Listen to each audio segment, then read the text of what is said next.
ATV.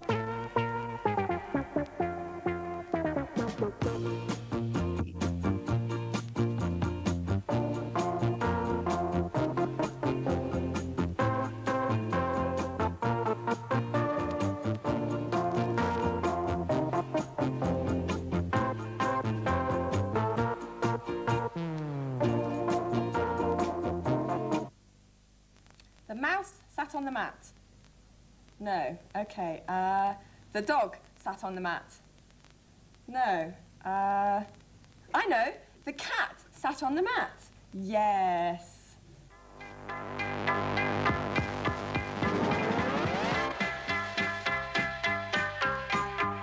Well, hello and welcome to Swizzle Street. It's nice to have you all with me again. Well, that rhyme at the beginning of the show, now I knew it had something to do with an animal, but I couldn't remember which one it was. Although it was a bit silly, really, because I should have guessed as everything ended in AT. And in fact, here we have the cat who sat on the mat. Isn't he lovely? Well, today's show is all about cats and poems. In fact, cats have lived on this earth many, many years more than man. But there was a time when there were no cats at all in this world. About 40 million years ago, there was an animal called a micus. It was a small creature that looked rather like a weasel. Well, then came a cat called a civet, which developed into all the different types of cats that we know today. Well, some of the species died out, though, like this saber-toothed tiger, which now no longer exists.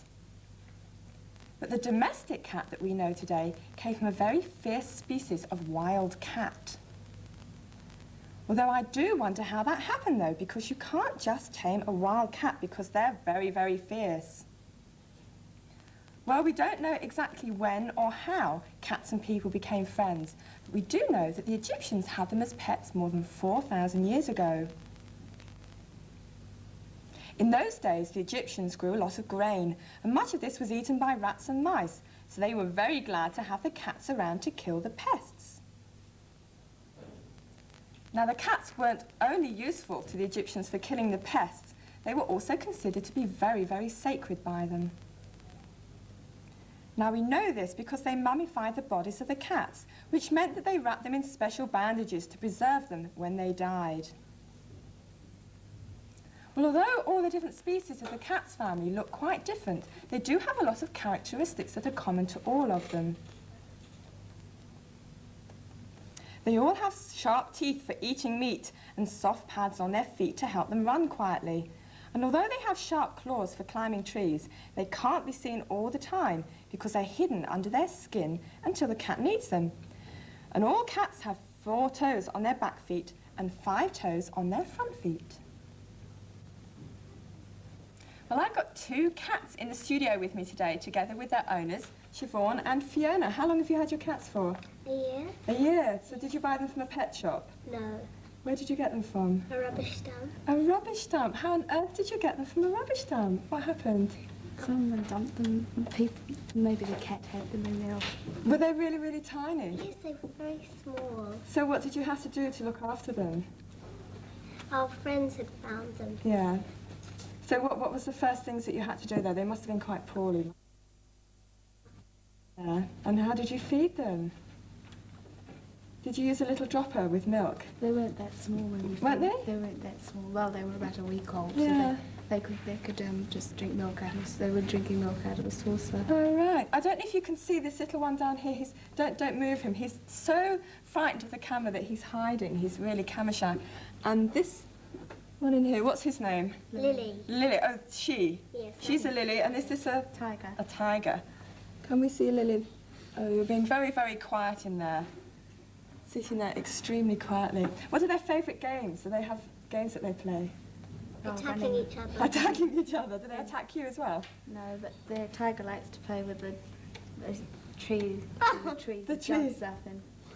So when you're transporting the cats, is this the best type of cat basket that you Yes. can have? Yes, because it's nice and firm and it's got a grid at the front. This is very good rather than carrying them in a cardboard box because it makes the cat feel nice and secure and safe.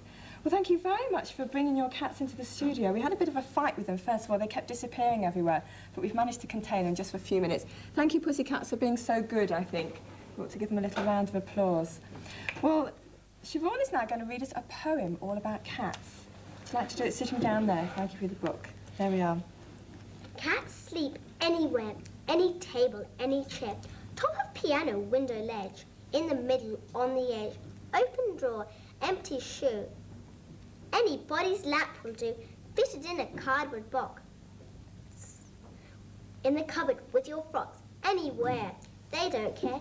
Cats sleep anywhere. That was lovely. Wasn't that beautifully read? Smashing. Well done. Well, why don't we have a look now at your pictures in today's gallery?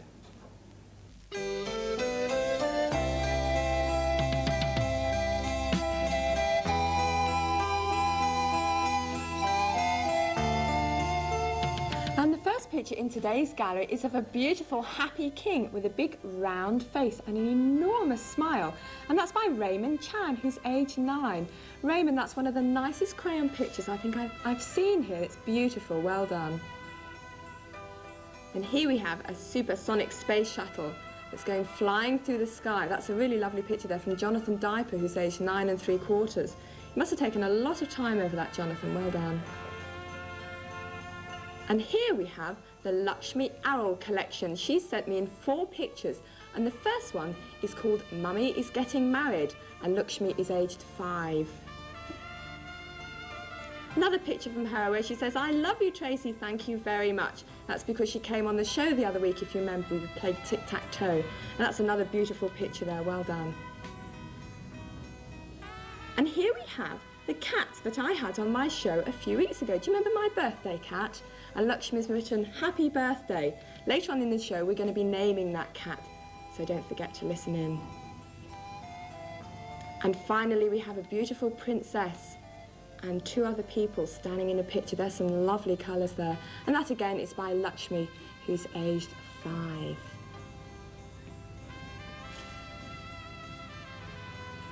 Well, they were really, really beautiful pictures again in the gallery. And don't forget, if you want to send a collection in of your own, then I will have your own personal collection on Swizzle Street.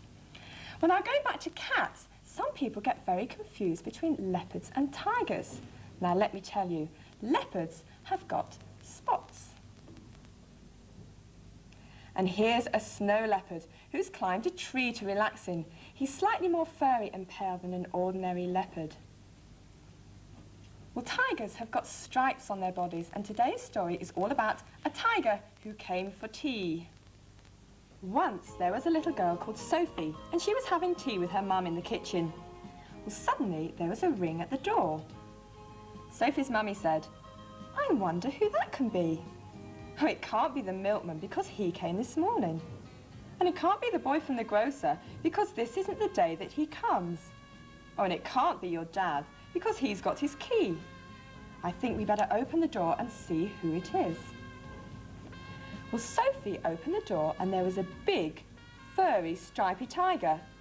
The tiger said, "Excuse me, but I'm very hungry. Do you think I could have tea with you?"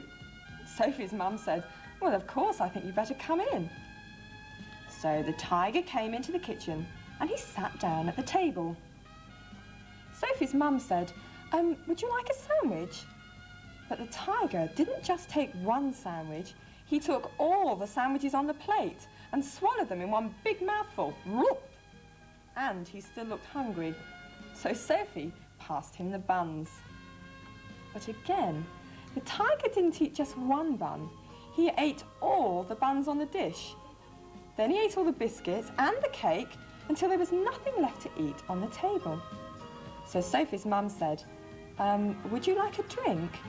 And the tiger drank all the milk in the milk jug and all the tea in the teapot. And then he went and looked around the kitchen to see what else he could find. Well, he ate all the supper that was cooking in the saucepans, and then all the food in the fridge, and all the packets in the tins in the cupboard. And he drank all the milk, all the orange juice, all of Daddy's beer, and all the water in the tap. Then he said, "Thank you for my nice tea. I think I better go now." And he went. Sophie's mum said, "I don't know what to do. I've got nothing for Dad's supper and the tiger has eaten it all." Well, Sophie found she couldn't even have her bath because the tiger had drunk all the water in the tap. Well, just then, Sophie's dad came home. So Sophie and her mum told him what had happened and how the tiger had eaten all the food and drunk all the drink. Well, Sophie's dad said, "I know what we'll do. I've got a very good idea. We'll put on our coats and we'll go to a cafe." So they went out into the dark and all the street lamps were lit and all the cars had their lights on and they walked down the road to a cafe. They had a really lovely supper in the end with sausages, chips, and ice cream. But in the morning, Sophie and her mum went shopping and they bought lots more things to eat. They also bought a very, very big tin of tiger food, just in case the tiger should come back to tea again. But I can tell you this, he never did. What a greedy thing. I'm sure my mum would have really minded if he'd eaten up all of my tea. Well, anyway, let's forget about the story for now and let's move on to Would You Believe It?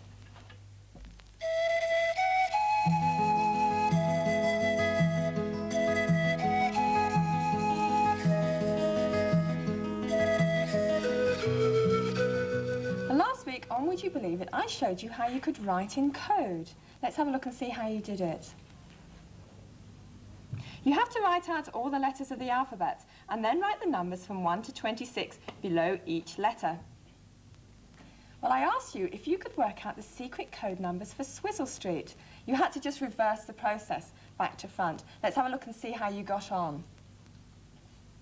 Well, I wonder how many of you got this answer. If you did, then you're ready to start learning a new code.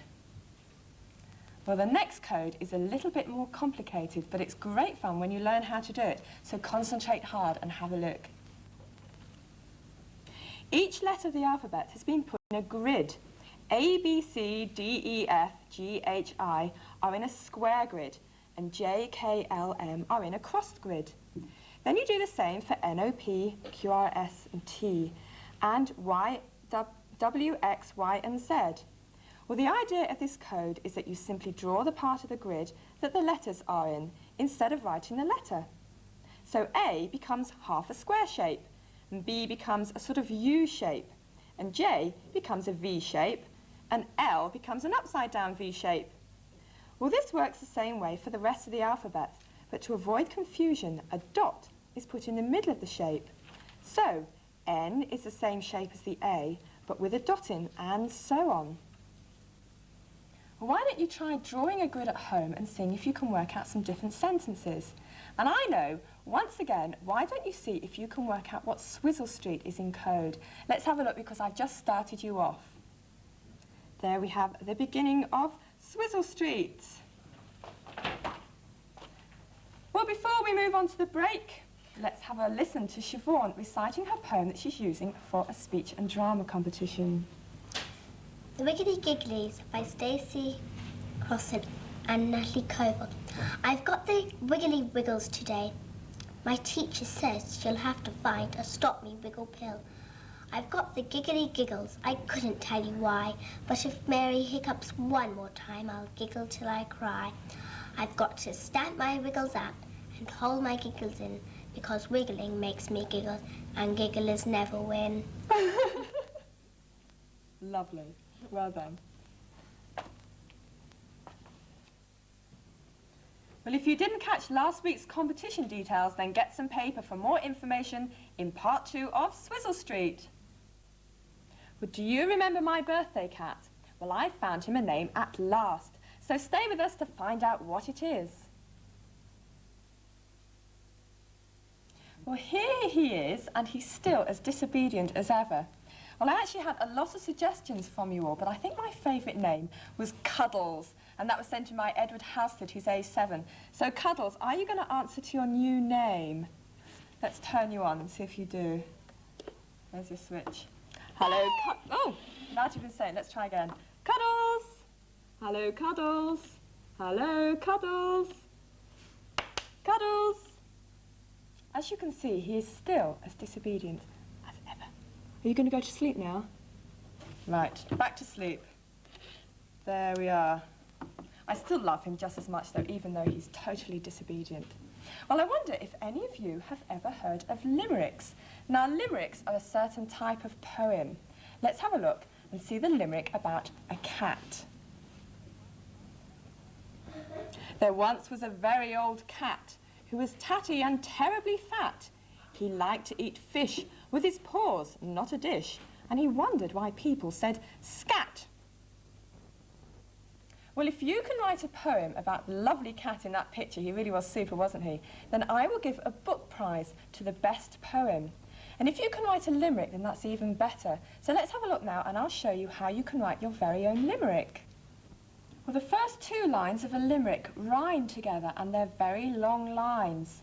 Well, the next two also rhyme, but they're a little bit shorter. And the last line rhymes with the first line, and is in fact the same length. Well, if you're used to writing limericks, then you know that they're actually not too difficult to do. But if you're not used to writing them, then have a go anyway. And if you find that you can't write a limerick, then just have a go at a poem about a cat and send it to me, and I'll give you the results in a few weeks' time. I'll also give you the address at the end of the show. Now, I know there's somebody who doesn't like cats coming up. Do you know who that is? Danger Mouse. Well, cats can be lovely to have around the home, but even more fun and even more trouble are very small bunches of kittens. Well, these kittens are very young. They've actually not long been born. Well, when the mother wants to move the kittens, she'll carry them very gently by the scruff of their necks. This actually doesn't hurt them, as their skin is very, very loose there. Well, when a kitten is born, it's born blind, and it takes a few days before his eyes will open properly. Well, as you can see, these kittens have got their eyes wide open and are up to all sorts of playful tricks. Kittens really love to try out new things, and I think this one's got stuck in a tree, although I'm sure somebody will get him down though. And at the end of the day, kittens like to fall fast asleep in the sunshine. Weren't those kittens absolutely gorgeous? Well, as you know, this week's theme is all about cats and poems. So I'm going to show you how you can make your very own cat-shaped poetry book in You Can Make It.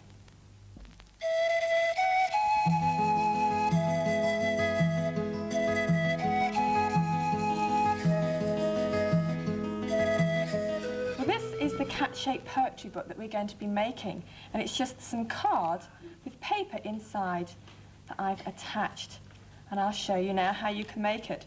All you need is to have some plain card, pencil, pen, and your round edge scissors again. All the usual things that we use. Now, the first thing to do is to decide what your design is going to be like. So if you choose to draw a cat of a certain type, then have a go on some paper first so you don't ruin your card. And then you can draw it onto the card. Now, the important thing to remember is to make sure you have quite a lot of space here, because when you cut out the cat all the way around, you're going to need enough support here to keep the rest of the paper in. You mustn't cut down that side. So that's the side that's on the fold there. Okay? So once you've done that, you cut it out. So you just start cutting round very, very carefully. Now, obviously, I'm not going to do all this now, so I'll just show you one that I've done. There's a cat shape that I've cut out, and as you can see, I've left that side without cutting it. Okay? Now, the next thing to do is to open it out and get some of your coloured paper. Just use a couple of sheets at a time, first of all. If you use any more, you'll find it's going to be very difficult to cut. Fold them over and put them inside your cat. Now, that's the easiest way to do it, because then you can draw all the way around the cat onto the paper and then very, very carefully cut it out. So let's pretend that I've just drawn on that, and then I will start cutting the shape of the cat out. There we are. Very, very carefully. Okay? So you see I'm already starting to do that. And once I've finished, I will have that shape, and I just slip it back into the cat like so. Now, once I've done quite a few of those, perhaps be about 7 or 8 sheets of paper, so you've got plenty of paper inside, then you can go about attaching it, because if I let go, that's just going to fall out. so we have to attach it in some way. Now this is very, very simple. All you have to do is find the middle of the paper. Let's find the middle, there we are. And just tie a piece of ribbon or string so that it goes all the way around. If you can see my ribbon there. And then I've tied it. And make sure you tie the string nice and tightly so that none of your pages fall out. And there you are, ready to start writing your poems. So if you want to write a poem to me and send it to my poetry competition, then why don't you write to me, Tracy King, at Swizzle Street. And that's ATV, room 430, 81 Broadcast Drive, Kowloon. Now, some of you have been contacting me saying that you didn't manage to get all the details of the competition. So let's just go over a few of the details for last week's competition once again. Now, it's the logo competition, if you remember, and to enter the competition, you must draw and colour a design using no more than 3 colours. You can use black and white as extra colours if you want. Now, make sure your paper is about 20 centimetres by 20 centimetres. It doesn't have to be exact. And make sure you have your name, address, age and telephone number. Those are very, very important. And put them on the back of your design. And the closing date for the competition will be Monday, the 2nd of June. Well, I think you've all got an awful lot to be getting on with at home, so make sure you get your letters and postcards and your pictures coming out to me as soon as possible so I can get them all sorted out. Well, I think that's all we've got time for this week. I should be thinking up some more ideas for all of us to do next week. I think I'm going to have a practice with the cat now to see if I can make him a little more obedient. Bye-bye, and I'll see you next week.